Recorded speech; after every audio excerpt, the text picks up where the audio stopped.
Welcome back, drifters. So you might be asking yourself, there's no way in hell this guy's about to fix his car with a Coke Zero, is he? You damn straight I am. So the car in question is not this 67 Mustang. That's a whole different project. This is my RX-7. It's been broke down. I've been looking for parts and I can't find them anywhere. And you know what they say? Necessity is the mother of all invention. So that's where Coke Zero comes into play. So the problem is this thing is too thin. It needs to be a little bit thicker, and that's where the soda can comes in. So without further ado, let's get started. Okay, so what I'm gonna do is I'm gonna use this as a template for making the actual shim. So I'm gonna make two shims with the same shape. Take my Coke Zero can and I'm gonna cut it up using some metal snips. There we go. Cut off the lid real quick. I'm gonna cut it lengthwise, that way we can open it up. And now we're just gonna cut off the other ring part of it. There we go. So now all I need to do is outline the can and then make my cuts. Gotta be careful, this stuff's really sharp. I'm gonna trace out where I want this shim to be. Boom. So now we have our outline, and I just need to cut it out.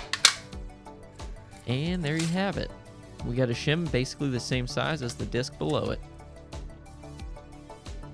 So this shim may not seem like much, but the total thickness we need is 0.4 millimeters.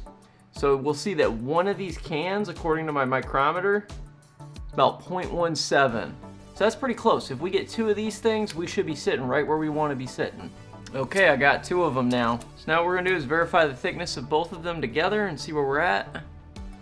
0.43, so that's about perfect. All right, so now we got the Coke Zero shim, so we should be good to go. All I need to do now is clean up the rest of these parts, assemble the limited slip, and then hopefully slap that baby back in the car and drive it away. So first things first, let's do the limited slip. So as you can see, I actually managed to get two of these kind of plates brand new. So I'm gonna use the new ones. These are oversized, so these are good. So for these discs here, normally they're 1.75 millimeters, and that's basically what I was getting, a little bit less. But usually what you do to make it lock up more is you get a 1.85 version of this. So they didn't have any available. So what we're doing is we're making up the extra 0.4 millimeters in order to get this thing to fit. So that's all the shims are doing, is they're basically gonna be pressing so that these actually clamp like they're supposed to. So now it's time to assemble this puppy. Now I've already cleaned all these parts up, but this is the first thing going in is the thrust washer. We're gonna make sure that we lube everything up before we put it in there. We wanna make sure it's all nice and greased. There's number one. Then we're gonna grease up the 3 springs and put them in.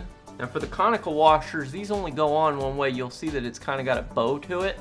Basically, this thing's kind of shaped like a bowl, so it's gonna go down and scoop up. It's gonna be like a little scoopy scoop. We want the scoop facing down. So we'll do one there. Boom. Stack number 2 in there. Numero 3. That sucker in there. Now we do the 2 friction plates. Okay, so that's lubed up. Pop that down there. Plate number 2, all nice and lubed up. Make sure the teeth are lined up. Then we're gonna take one of our new friction plates. These are the oversized ones. Take this new guy here. Lube that up real good.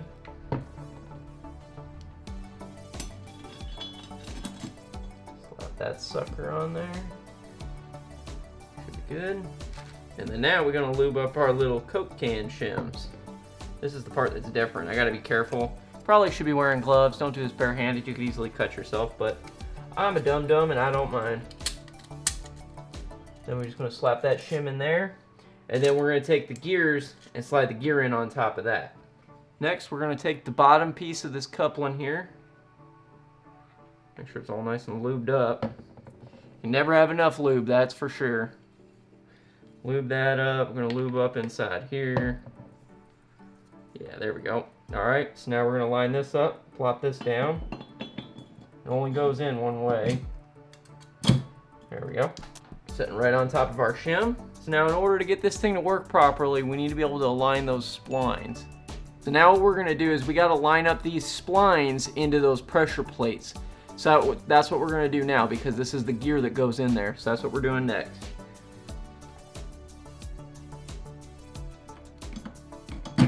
There it goes. Okay, so it just set back in place. So now the gear is set in there. It's locked in place, that ain't going anywhere. So that should be good. Now we'll get the spider gears. Pour a little bit of lube on there just for safekeeping. Okay, so now we're just gonna install the spider gears. Just gonna lube it up real good, make sure it's nice and lubed. Put all our gears on there, and then we're gonna drop this sucker in there. Should be pretty straightforward.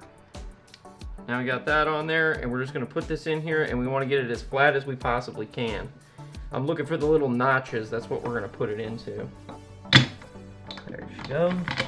Good deal. I'm just gonna pour a little extra lube on top, and then we'll put the top gear on, and we should be good. Okay, so now we'll put the other gear on top, make sure it's all nice and lubed. I've already cleaned this whole thing out, so should be pretty good. We're just gonna get this pretty close, get it on there pretty good so it's nice and snug. And then we're gonna take this plate here, and we're gonna place this on top. It's all been cleaned, but I need to make sure it's lubed. There we go. There we go. All right, and now this should go in keyed. We just need to be careful. Drop it in and it should work. Boom, there we go. All right, so now we just need to get the other plates in, but first things first, our Coca-Cola shim. All right, we're gonna place our Coca-Cola shim in there. Should be good just like that. Now I'm gonna take my new piece here. We're gonna lube this sucker up and plop it in. Can't go wrong with lube. Slap that sucker on top. Now we'll put the friction plates in. Again, more lubey lube. Lube it up real solid, both sides. Luckily this time we should be able to line it up pretty easy because we can see the gear. Boom, plop that sucker on there. Good deal. Now it's time for the conical washers. These ones are the ones that are like bowls. You can kind of see how it's like a bowl.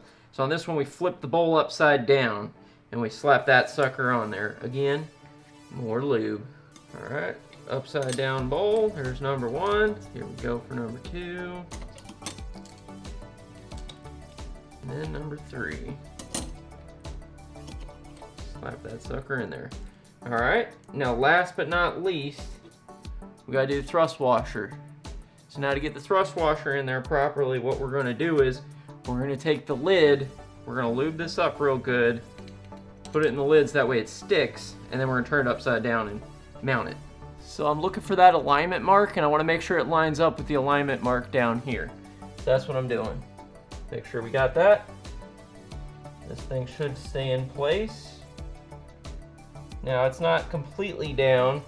What I need to do is slowly but surely clamp this sucker down. The way that we're going to do that is by attaching the screws. Okay, so one trick I got for getting these little screws in is I'm going to put a bolt on each side so that way I can tighten this thing up just to get it crushed down evenly, but just enough so I can get the bolts in.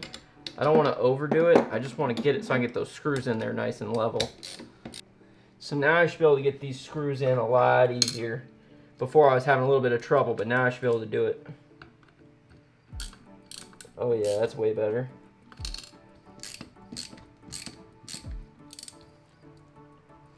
And there we go, and luckily these things are loose now because it's all nice and tight. So I should be able to take out these clamps that I had on there to tighten it all down. Bada bing, bada boom. Alright, there we go. And then now, all I need to do is install the ring gear. So the ring gear is going to get installed on here to make sure it's nice and clean. And then we'll mount that sucker on there. So I'm going to put a little bit of lube on the contact surface just to make sure that we're good to go. So that way we don't have any issues with it sliding on and off. So we're just going to lube up the back of this. Make sure it's good. Nice and lubed. And then now we just got to plop this sucker on there. So what I like to do is set that thing up like that. And then I'll put bolts through here so that way I can use that to help line it up. I'm going to eyeball it as best as I can. But then I'm going to use the bolts to kind of help guide it and make sure that it's on track. A couple threads in there just to make sure that we're on track. Okay, so now I'm just going to hand tighten these things kind of in a star pattern just to kind of help bring it up. And then we're going to torque it all down.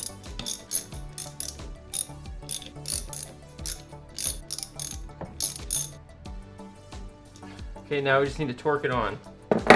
Okay, so the book says we gotta torque this thing down between 51 and 61.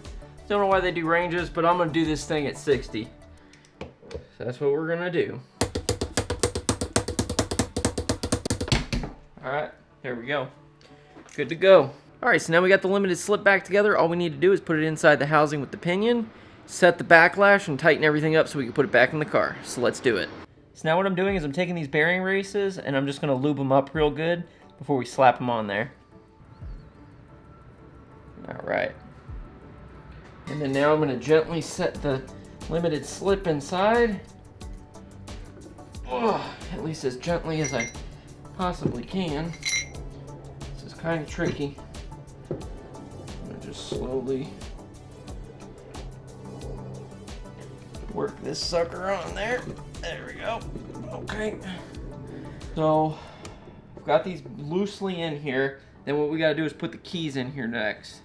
So now normally what I want to do is I want to line up this mark that I have with this as best I can, but I'm going to have to get it in there and tighten it, and then we're going to turn it and try to set the backlash basically where we want it.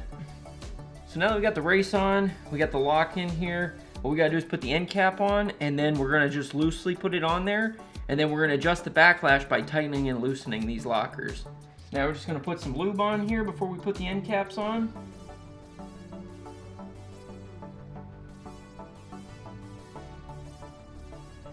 Now I'm just going to pop these on here, these end caps. What I'm going to do is I'm going to get the bolts started.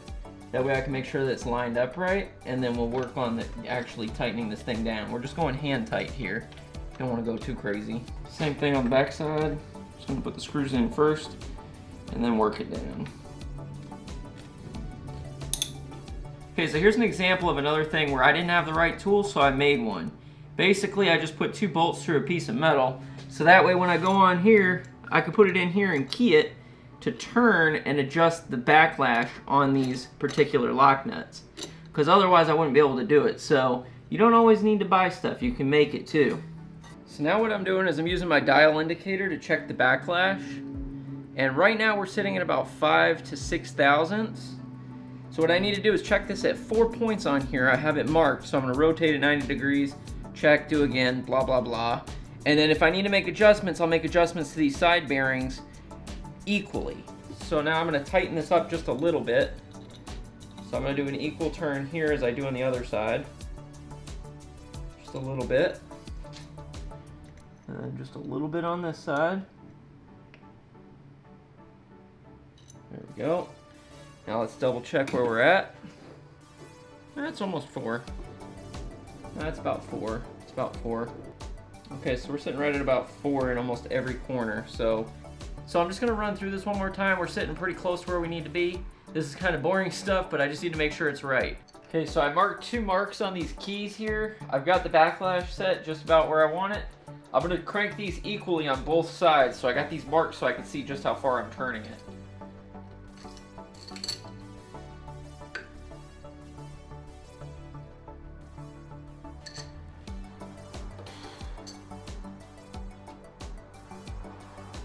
Okay, so those should be about equal. Alright, so now I just got to double check the backlash and we should be good. Okay, so I just checked all these tolerances. We're looking good. Average of about 4 thousandths. So now I just need to torque these bolts down. Normally you'd take a caliper and you'd measure crossways, but I don't have a caliper big enough.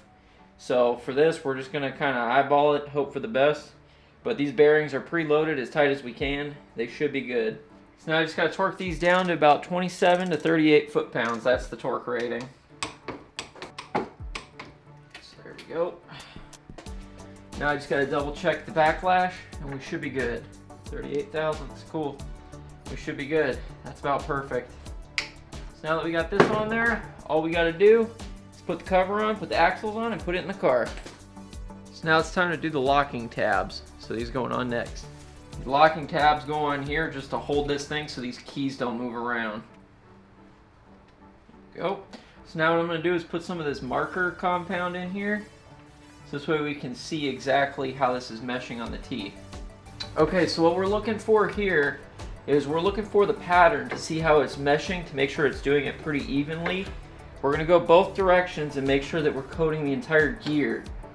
And then we're going to check. We want to see it basically wearing towards the center of this thing. We don't want anything too far to the outside or the inside or the toe or the heel of the gear.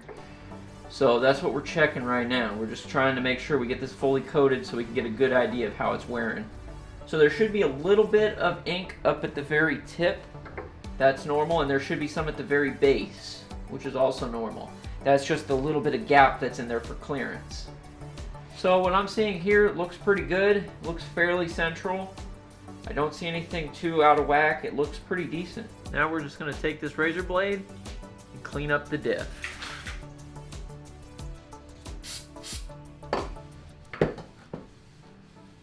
Even though it looks clean, it may not actually be clean.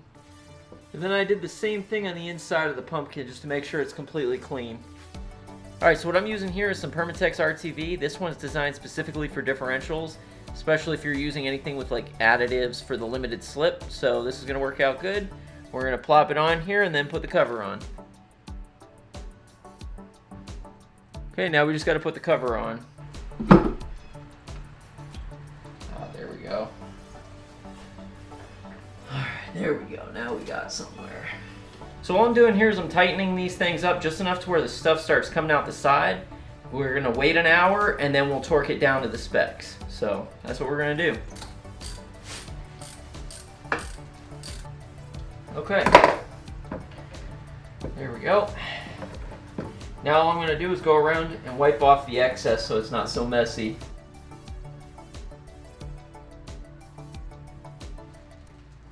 Alright, so now we just got to wait about an hour. We'll come back and torque this thing to spec. And then we got to wait 24 hours. And then we can go throw this thing back in the car. Alright, so I let it sit for about an hour. So now we're just going to torque it down. It's between 17 to 20 foot-pounds. And we're just going to do a star pattern. Alright, so we got it all torqued down. All we got to do now is wait for this thing to cure and then throw it in the car.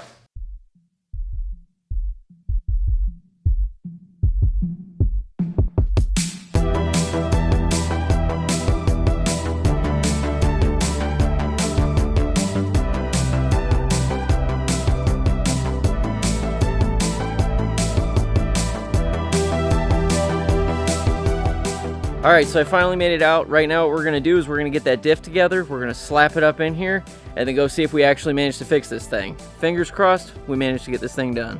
So for anybody that's wondering how to install a diff by yourself, it's this weird little leg trick I figured out using a jack. Don't ask me how, it's just, again, necessity is the mother of all invention, but the rest was pretty straightforward.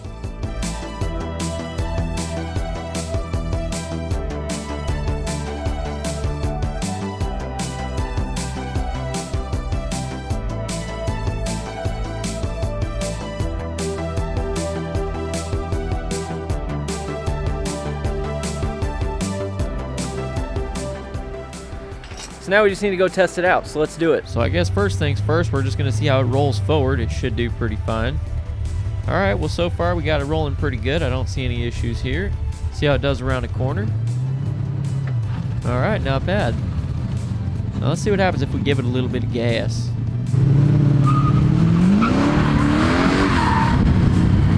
Oh yeah, I'd say that's pretty good if you ask me. Well, I'd have to say that I'm pretty impressed with how well this turned out. Turns out that Coke Zero can's doing a hell of a lot more than I ever thought it would. I went from having a car that was not driftable to a car that is. And the only thing it cost me was a Coke Zero, a little bit of blood, and a lot of time. It just goes to show that just because you have a problem doesn't mean that you can't come up with a creative solution. And just because there may be people out there that think the idea is stupid, doesn't mean that it's actually stupid. I mean, if it all works out in the end, was it ever really a stupid idea? I like to think it wasn't.